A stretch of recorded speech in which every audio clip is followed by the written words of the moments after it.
เฮ็ดเฮือนและจะน่ะ สร้างเพิ่นนั่นอยู่ดอกพี่น้องแต่ว่าเพิ่นชื่อเข้ามาอยู่วันนี้น่ะแม่นบ่มีมงเมียนแล้วบัดนี้แต่นี่เฮาขึ้นมานี่ก็โคตรอยู่เลยเนาะบ่จ้อย มีแต่กองเสื้อผ้าของกองคือสาวแดงมานเสื้อผ้า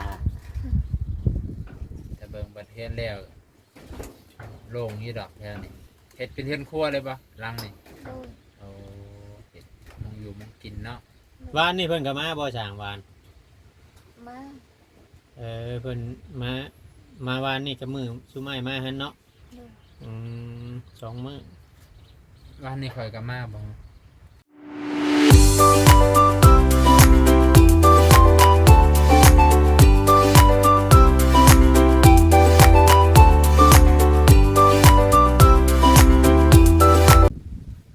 สวัสดีและสบายดีพ่อแม่พี่น้อง FC ที่ฮักแพงบ่ว่า FC ฝั่งลาวฝั่งไทยและก็ต่างประเทศพี่น้องเนาะก็ยินดีต้อนรับเข้าสู่ช่องบ่จอยซาแนลอีกแล้วพ่อแม่พี่น้องเนาะวันนี้บ่เจอกับมาหาทางน้องแดงเพิ่นอีกแล้วเช่นเก่าเช่นเคยคือพี่สาวน้องลอยนั่นแหละพี่น้องเนาะ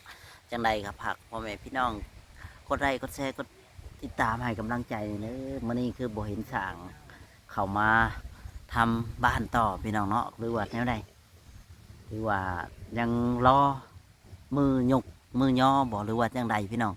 จังใดก็ผักแม่ซีเป็นกำลังใจให้เด้อแม่เนาะพาพ่อแม่พี่น้องไปเลาะเบิ่งก่อนพี่น้องเนาะเรื่องเฮือนเรื่องชานน้องแดงพี่น้องเอ้ยมาวันนี้ก็ถือว่าสวนขังสแลมเป็นที่เรียบร้อยพี่น้องโอ้เป็นสแลมแบบนี้ก็ดีเด้พี่น้องโอ้อยากได้แบบนี้ได้เนาะพี่น้องสิมีคนซื้อให้อยู่บ่ฝาแสลมแบบนี้ก็ได้เนาะนี่เงินชานมันแป้นพันก็ได้พี่น้องเนาะ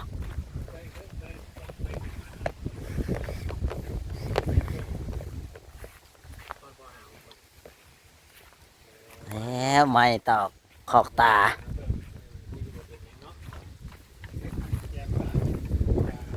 ตอกขอบตาพี่น้องโอ้ไม่กบหมดเลยพี่น้องกบหมดแล้วอยากได้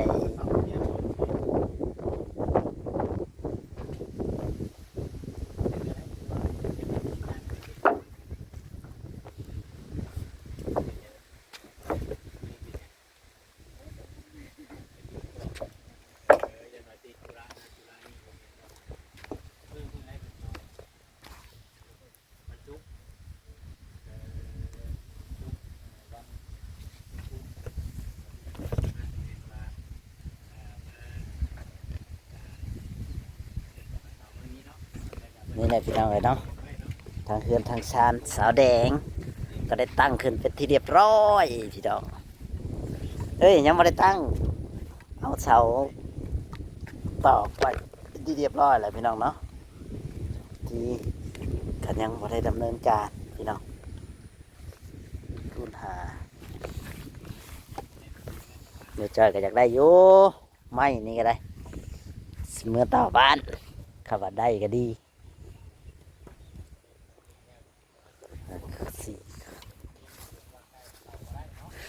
นี่แหละพี่น้องเห็นสาวแดง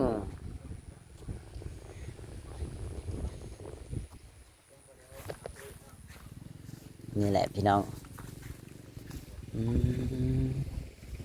ทางเฮือดทางชานพันพี่น้อง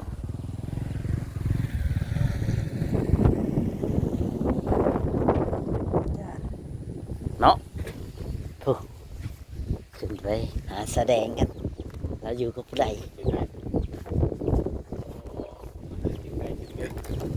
ก็ขึ้นเฮือนแล้ว ง่ายว่าทำเฮาเลี้ยงลายนี่ก็มีคนมาหาซื้อเนาะ โดยสบายดี โอ้ย เนาะเดี๋ยวติงเฮงนะบ่จอยไอ้หวาดเสียวแล้วก่อนน้องแดงว่าโอ้ยกูอยู่มานี่หลายปีเลยน้อยๆนะกันอันแข็งแห้งอยู่ได้สิว่า ชื่อกระบอกเห็นยังนะ ชื่อไว้เนาะ เลยใช่ ชื่อ เป็นชื่อไห้บ่ โดย เป็นชื่อไห้ อืม ไว้ใส่ไว้หยังแล้วยำขี้ตมยำนี่นะไปกับบ่ค่อยใส่ปานใดหรอก ก็บ่ย่ำหน้าเนาะ แม่น อันย่ำหน้าก็บ่ค่อยได้ใส่นะแถวนี้บ่แม่นตังว่าแม่นบ่ ใช่คือกัน แบบบางคนบ่ เลี้ยงควาย เอา ตัวเองระวังไว้เด้อดมยัดประตู อากาศขนาดที่นี่ป้าตัวยังบ่เมาบูๆไอ้พี่น้อง คำรอบคือไปคำแทนมันบ่คำบ่เพื่อเอาใหม่มาหัวจะ ทำแล้ว จนมืดมาได้ละเถื่อ มืด เออ ไกล ใกล้บ่ ไกล ไปตัดอยู่ดงคนบ่ โดย แต่ไปแต่เช้าบัดเจ้าของรถเขาบ่ว่างบ่คือแน่น่ะ มาวาง โอ้ กล่องยังคือหลายกล่องแท้น่ะ กล่องเสื้อผ้า อ้าว ตรงเสื้อผ้าจัดหนักจัดเต็มเลยสองลังเลย ฉันสิใช้ เจ้าห เนาะ น่อยเพื่อนสิฮักก่อนได้นี่เนาะ เสาเฮ็ดเลยเนาะ เอ้ย ให้เล่งมือเฮ็ดเฮือนและจังได๋ สร้างเพิ่นนั่นอยู่ดอกพี่น้องแต่ว่าเพิ่นชื่อเข้ามาอีกวันนี้นะแม่นบ่มีมงเมียนแล้วบัดนี้ อืม แต่นี่เฮาขึ้นมานี่ก็โคตรอยู่เลยเนาะบ่จ้อย มีแต่กล่องเสื้อผ้าของกล่องคือสาวแดงมานเสื้อผ้า ถ้าเบิ่งประเทศแล้วโล่งอยู่ดอกแถวนี้เฮ็ดเป็นเฮือนครัวเลยบ่หลังนี่ โดย เอาเฮ็ดมองอยู่มองกินเนาะ วานนี่เพิ่นก็มาบ่ช่างวาน มา เพิ่นมาวานนี่ก็มือสุไม้มาหั่นเนาะ โดย อืมสองมื้อ วันนี้ข่อยก็มาบ่ มา มาบ่ เจ้าก็มาบ่วา โอ้ น มาอยู่ เออ ลืม ดื่มหัวเจ้าของมาบ่มาบัดนี้เนาะ มาค่ำแล้วบ่เห็นสร้างคิดว่าเฮาบ่ได้มา อืม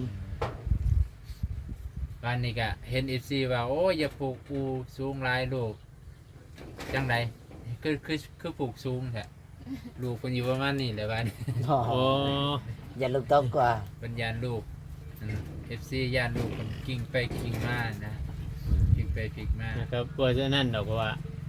เรายังน้อยเด้ยังบ่ดิ้นเด้ ยังบ่ดี แต่ว่าเฮาก็เฮ็ดกันไว้เพื่อบ่ปลูกสูง ว่าแม่เพิ่นก็เฝ้าอยู่วันนี้เพิ่น บ้านนี้มันลมแห้งแม่นบ่ แม่ เนาะลมแห้งได้เมื่อวานแห้งกว่านี้อีก คันลมแห้งๆหลังนี่ยุ่งแยกบ่ แม่ โอ้ ใช่ดอกยามนี่มันบ่คือยามมันนั่นปานใดเนาะยามนั่นดินมันบวมเนี่ยมันอยากปีกนิดนึงมันอยากไปรู้แล้วเนาะ แม่อืม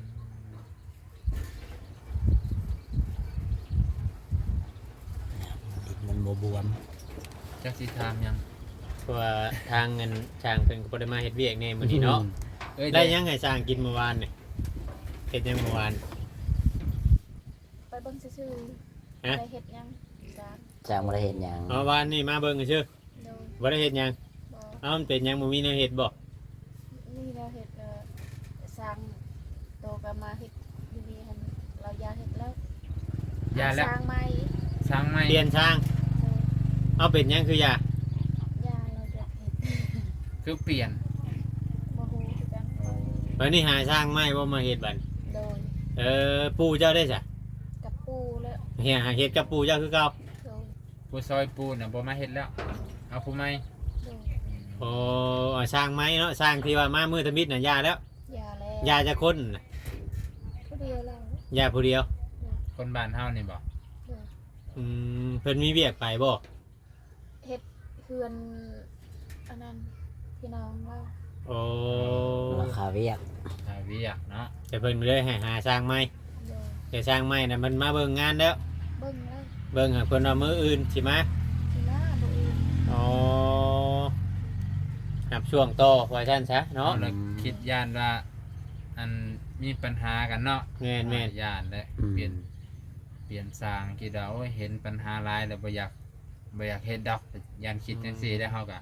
ก็คิดไปเองเลยเนาะ อืม ก็เลยถามคักแน่นะ ก็ไงว่าเฮาก็บ่ได้เบิ่งคลิปบ่ลาวเนาะ แม่น เพิ่นเมื่อวานนี้เพิ่นมาคุยกับบ่ลาวแล้วเนาะ โดย เออเราก็บ่ได้เบิ่งคลิปพี่น้อง FC เนาะต้องบางเทื่อว่าเอ้าคือว่าเขาถ่ายคลิปไปอยู่เนาะ อืม เอาเปลี่ยนการเป็นหยัง YouTube กะ บ่ได้ โอ้มันบางเทอมที่ก็ถ่ายไปชื่อได้เจ้าของก็มันได้เวียกเฮ็ดน่ะบ่ได้มีเวลาเบิ่งเนาะ ขนาดอยู่เทิง แต่ว่าเฮ็ด ย็ กับมันพอปูคือเก่า โดย พากันแหนมนำ วันศุกร์นี่สิยกไว้ซั่นเถอะคันบ่าวนงมาท่านก็สิมายกซอยเด้อ มันไก่เนาะ แม่น โอ้ยชุมก่อยนี่แฮงมาบ่ทันอยู่ได้อมันไก่ ถือว่า รับซอยๆ เผื่อมาฮอดพี่มันก็11โมง10โมง11โมงเผื่อมาฮอดแต่ละเทื่อเนาะบ่จ้อย เพราะว่าเขตแต่ละเขตแถวนี้บ่าวนงก็ได้มายกซอยเบิด เพื่อน บ่ได้ยกเดือนไอ้เกิง เพื่อนในนวลยกบ่มื้อน่ะ เพื่อนไอ้นวลนี่ก็ยก เออ แบบว่าตั้งแต่อันเลยนะเพื่อนไอ้นวลเนี่ยว่าช่วงหนึงก็ไปยกเพื่อนอ้ายฮะมีแต่ยกกับยกนะช่วงนี้ซอยคล้ายๆว่าซอยเขาก่อนนะ เออบ้านเจ้าเข้าไปอยู่บ่เพื่อนในนวลใกล้สิแล้วบ่ ว่านี่แอมขางหนึ่งแอมขางตะวันตก โดย อันนี้น่าจะแอมเบิดก็ถือว่าไหวอยู่ได้ไหวอยู่ เกิดการเปลี่ยนแปลงพี่น้องเอ้ยอยู่บ้านน้องแดงเพราะว่า การเปลี่ยนแปลง เปลี่ยนสร้างเนาะ เปลี่ยนแปลงช่างนะบ่ยัง เปลี่ยนแปลงแนวอื่นจังหน่อยชี้เข้าใจผิดอีกเนาะ สร้างที่จริงเนี่ยคือพอปูเนี่ยเป็นสร้างใหญ่อยู่แล้วเนาะแน่นบอก เราก็ไปมาช่วยเขาคือกันแต่ว่าอยากเฮ็ดน้ำนะที่ว่าผู้สร้างนะมีผู้หนึงนะเนาะ โอ้ ที่คอยเบิ่งมื้อนั้นน่ะผู้ที่เราใส่จักรสตอกสตริงบาทนะเนาะบ่จอย แม่นคนนั้นบ่อ อ่า อก โดย ผู้ที่คุยราคากับบ่เราผู้ที่ขอเพิ่มเงินหั่นน่ะบ่ โอ้ นี่เป็นผู้นั้นแน่เป็นสร้างใหญ่แน่นเพิ่นชงกับเราก็สิคล่องแคล่วอยู่หั่นแต่ว่าอาจสิมีเวียกคือว่าทางน้องนุ่งเพิ่นอยากให้เฮ็ดพุ่นโกนคือนี่อะไรเนาะ โดยเนาะ แล้วเว่ามื้อนั้นก็เราว่าเราเร่งมือว่าจะพาไปเฮ็ดเวียกอื่นว่าเนาะ แต่ว่าทำเฮามันแต่ว่ามันอาจจะเวียกอื่นอาจจะเร่งกว่านี้ แม่น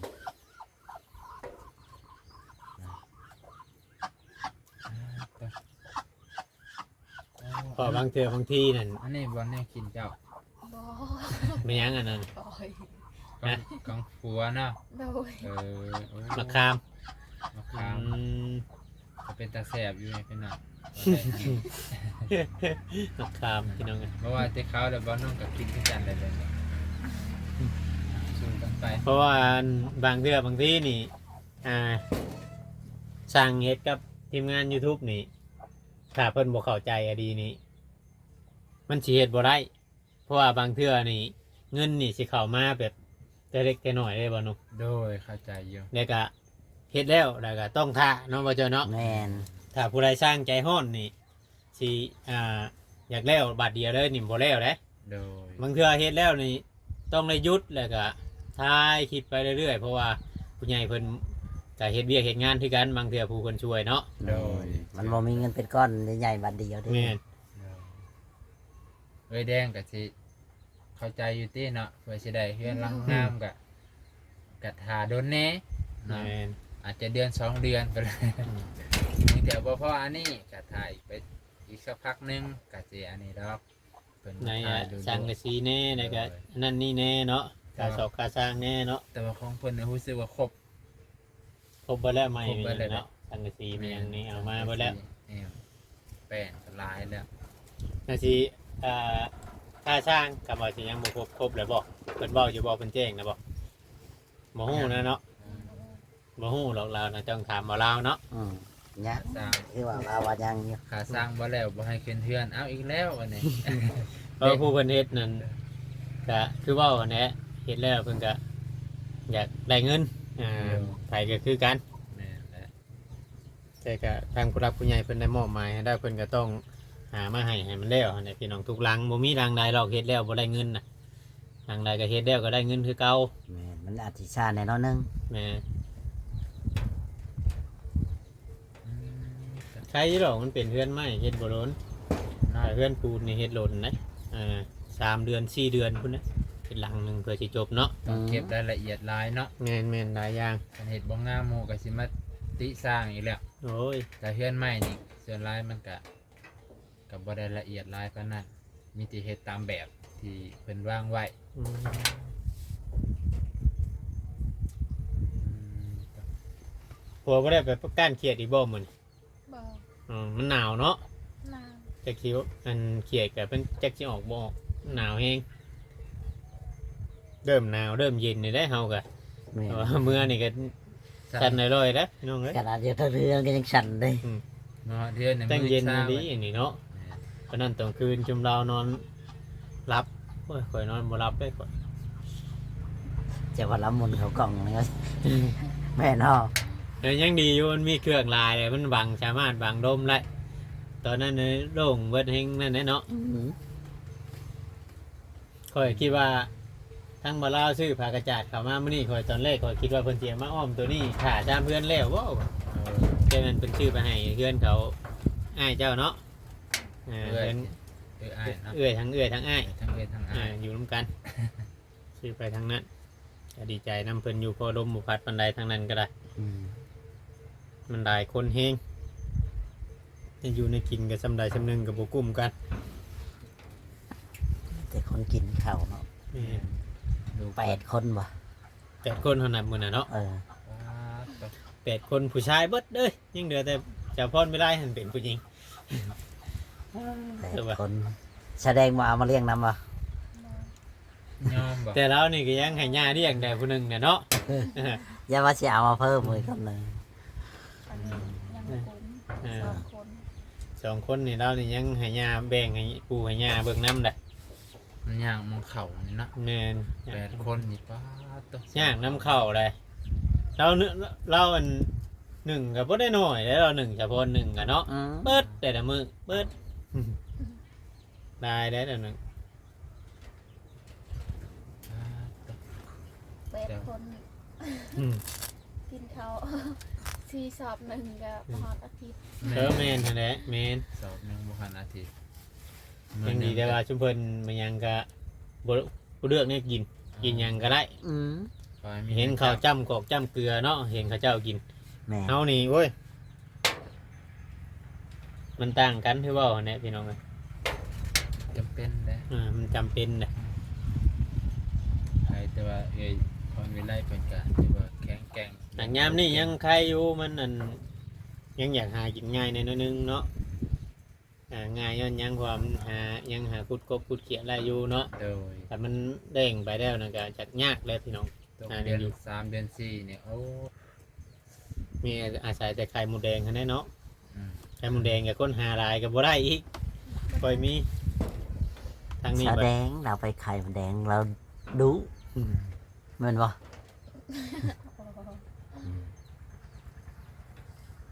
ก็พอได้กินคำหาเนาะ เลย ก็ยังพอได้กินอยู่คำสุปัญหา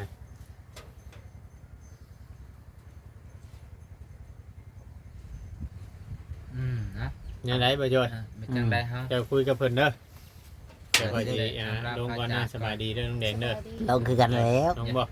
สวัสดี อย่าได้แดงมือให้แดงพักผ่อน เพิ่น พักผ่อนเนาะ พิ่ลูกเพิ่นพี่น้องเลยเนาะ เอาลูกเพิ่นมานี่ก็ได้ เอาพี่น้องไปจักคนพี่นั่นแหละที่มาเอากันละมาคำเนี่ยไม่จะว่าสิเดินทาง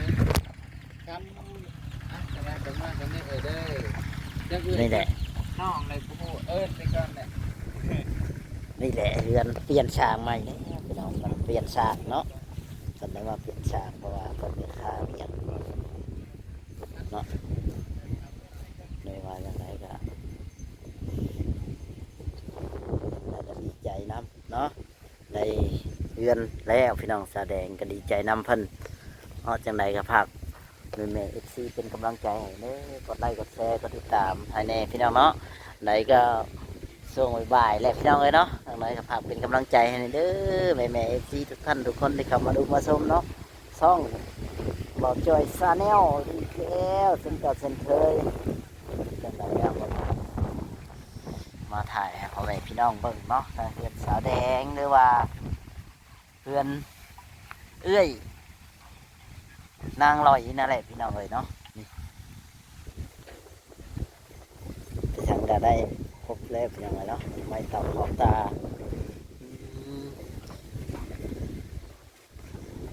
เป็นปูเป็นผาได้ยังไง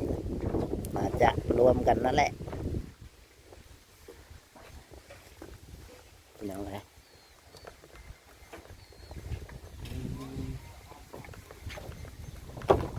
เอา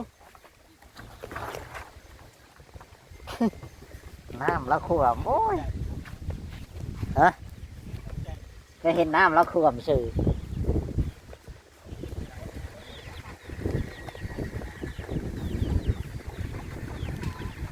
เราจะไปปลูกพักต่อเตนนั่นนะลูกนอนแล้วไปปลูกพัก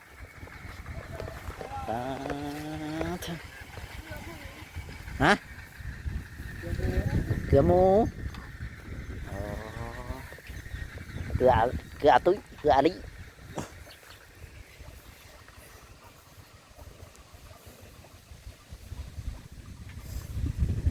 โอเคพี่น้องคลิปนี้ก็จะมีอย่างไรขอจบคลิปลงเพียงเท่านี้เด้อสวัสดีและสบาย